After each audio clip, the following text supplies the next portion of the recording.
में विज्ञापन व न्यूज हेतु संपर्क करें। उत्तर प्रदेश महिला शिक्षक संघ की महत्वपूर्ण बैठक संघ भवन राजभवन गेट नंबर 1 के सामने लखनऊ में हुई। आयोजित बैठक का मुख्य उद्देश्य बेसिक शिक्षा विभाग में शिक्षकों के ऑनलाइन उपस्थिति के संदर्भ में की गई ऑनलाइन उपस्थिति को वापस लिया जाए। इस प्रमुख मांग के साथ प्रदेश अध्यक्ष सुलोचना मौर्य ने अपनी बात रखी। प्रदेश अध्यक्ष ने मीडिया से वार्ता में बताया कि एक सूत्रीय मांग पर विभाग व शासन जल्द निर्णय नहीं लेता है तो बड़ा आंदोलन के लिए वे बाध्य होंगे। इस बैठक में उत्तर प्रदेश के समस्त मंडल अध्यक्ष, सभी जिला अध्यक्ष एवं महामंत्री उपस्थित रहे और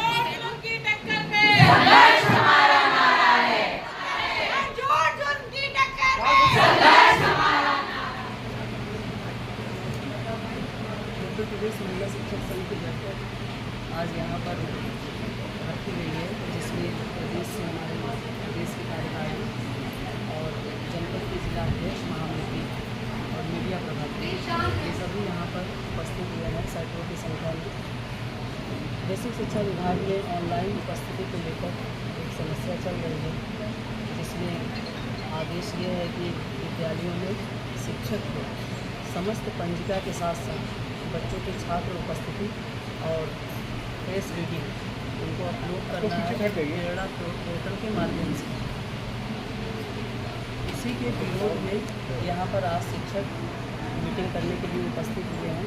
समस्या ये है, जो धरातल की समस्या है उसे समझने की आवश्यकता है, क्योंकि शिक्षक हर रोज़ विषम परिस्थितियों में अपने विद्यालय पहुँचता है। सभी के विद्यालय 8 या 10 किलोमीटर के रेंज में नहीं है। अभी किसी एक जनपद का बड़ा जनपद प्रयागराज आप ले लीजिए, क्योंकि 60% जो महिलाएं हैं, महिला टीचर्स हैं, महिलाओं के ऊपर डबल जिम्मेदारियां दी होती हैं। और वो समस्या ये है कि पता चला उसके मुख्यालय से ब्लॉक हमारा 60 और 70 किलोमीटर होता है, इवन 80 किलोमीटर तक ब्लॉक है मुख्यालय से। ऐसी परिस्थिति में 80 किलोमीटर क्या समय का एवरेज लेकर हम चलें कि अपने विद्यालय पर पहुंच जाए, जो कि इस समय का जो मौसम है, प्राकृतिक आपदा है, उन आपदाओं में समस्या ये है कि बारिश का मौसम, बिजली गिर रही है, बादल गरज रहे हैं, रास्ते में पानी भरे हैं। अगर उस 50 किलोमीटर के दायरे में हम निकले अपने विद्यालय जाने के लिए, एक समय हम लेकर निकलते हैं कि 1 घंटे में हम अपने स्कूल पहुँच जाएंगे या 1.5 घंटे में पहुँच जाएंगे। रास्ते में 10 पेड़ गिरे हुए हैं, 2 भी गिरा है, 3 भी गिरा है। तो उन 3 पेड़ को हटाने में जो समय लगा, हो सकता है वो ना हट पाए, हमें न जाने कितना रास्ता घूमना पड़ जाए। तो विद्यालय हम कैसे पहुँचेंगे? अगर पहुँच गए हम, चलिए 1 घंटे 1.5 घंटे बाद पहुँच गए, तो क्या हम मानसिक रूप से स्वस्थ होंगे अपने बच्चों को पढ़ाने के लिए? क्योंकि हमें पता है कि अगर हम लेट पहुँचे, समस्या ये है कि एक तरफ सरकार महिलाओं और बेटियों के लिए इतना काम कर रही है, उनको सशक्त बनाने के लिए हमारे माननीय मुख्यमंत्री जी इतना सहयोग दे रहे हैं, हमारे बेसिक शिक्षा के माननीय मंत्री जी इतना सहयोग रहा है सदैव महिलाओं के शिक्षकों के प्रति। हमेशा से वो चाहे शिक्षक हो, शिक्षिकाएं हो, सभी के लिए सदैव जहाँ भी ज़रूरत होती है सरकार का समर्थन हमें मिला है, शासन का समर्थन हमें मिला है। लेकिन इन परिस्थितियों में विकल्प जो है, जो मांग है संघ की, वो ये है कि अगर ऐसी परिस्थिति बनती है विद्यालय जाने में, हम विरोध इस कदर नहीं है कि हमें विरोध देना ही नहीं है, हमें जो बीच का रास्ता है वो चाहिए। अगर हम लेट होते हैं 15 मिनट या 20 मिनट अगर लेट होते हैं, एक सप्ताह अगर 5 से 7 दिन हमें लेट होता है, तो कम से कम हमारा जो CL है उसमें से एक CL आप समायोजित कर दीजिए। अगर 5 दिन हम लेट हो जाते हैं, 7 दिन लेट हो गए, बहुत होगा तो 15 से 20 मिनट, आधे घंटे, इससे ज़्यादा नहीं होगा। समस्या अगर विपरीत समस्या होगी तो जाहिर सी बात है कि हम लेट हो सकते थे।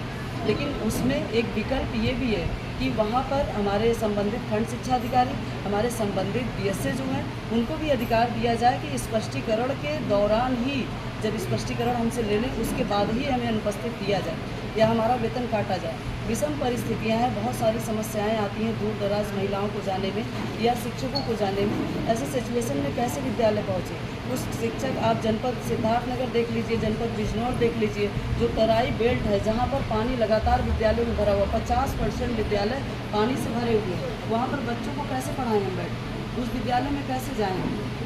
इसके लिए कोई ज्ञापन आप दे रहे हैं सरकार ज्ञापन को? हमने तैयार किया है एक माननीय शिक्षा मंत्री जी के लिए और हर समस्त जनपदों से जिला अध्यक्ष के द्वारा माननीय शिक्षा मंत्री जी, माननीय मुख्यमंत्री जी को ज्ञापन भेजा जाएगा कि हमारी समस्याओं को सुने, समझे और शिक्षकों के प्रति संवेदना दें। मूलतः कितनी मांगे होंगी आपकी?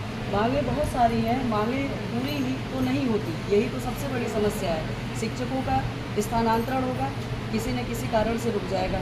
तमाम शिक्षक दूर दराज 8-8, 10-10 सालों से पढ़े हैं, उनके मूल जनपद में क्यों नहीं भेजा जा रहा है? उनको अपने जनपद में भेजा जाना चाहिए, ट्रांसफ़र होना चाहिए हर साल। जिन शिक्षकों का है अपने जनपद में जाएं, आप समायोजन कीजिए, आप ब्लॉक के अंदर ट्रांसफ़र कीजिए। कुछ स्कूल में पता चला 2 शिक्षक हैं, वहाँ पर 200 बच्चे, कुछ स्कूलों में 8-8 शिक्षक भरे हैं, तो उसको समायोजित कीजिए, आप ट्रांसफ़र कीजिए ब्लॉक में, जिससे एक प्रक्रिया बनी रहे कि इतने बच्चों के इतने शिक्षक हैं। जब आपने वो धारणा अनुपात बना रखा है तो उसमें ट्रांसफ़र और समायोजन क्यों नहीं हो रहा है? ये भी प्रक्रिया रुकी है। प्रमोशन रुका हुआ है शिक्षकों का, 95 से यहाँ पर प्रमोशन नहीं हुआ। सीनियर टीचर जूनियर के सहायक अध्यापक जूनियर में है, वो प्रधानाध्यापक होते होते रिटायरमेंट के करीब है, लेकिन उनका प्रमोशन नहीं हो रहा है, जो कि नियम है कि हमें सर्विस में 3 प्रमोशन होना चाहिए। 2 होता है बेसिक शिक्षा में, 2 प्रमोशन के बाद भी अभी दूसरा प्रमोशन उनका अटका पड़ा है और रिटायरमेंट साल भर बचा हुआ है। यदि आज के ज्ञापन, आप जो बैठक करके ज्ञापन दे रही हैं, यदि सरकार नहीं चाहती तो आगे क्या रणनीति? आगे रणनीति है कि हम पहले तो सरकार की संवेदना सदैव शिक्षकों के साथ रही है। विपरीत आपदाओं में सदैव शिक्षकों ने सहयोग किया है, वो चाहे कोई भी काम हो, शासन और सरकार के द्वारा सदैव शिक्षकों ने समर्पण के भाव से उस कार्य को पूरा किया है। अगर सरकार शासन इस चीज़ को नहीं मानती है तो विरोध जारी रहेगा। इस पर हम ऑनलाइन उपस्थिति नहीं देंगे। उसका कारण ये है कि हमारी जो मांगे हैं वो पूरी की जाए।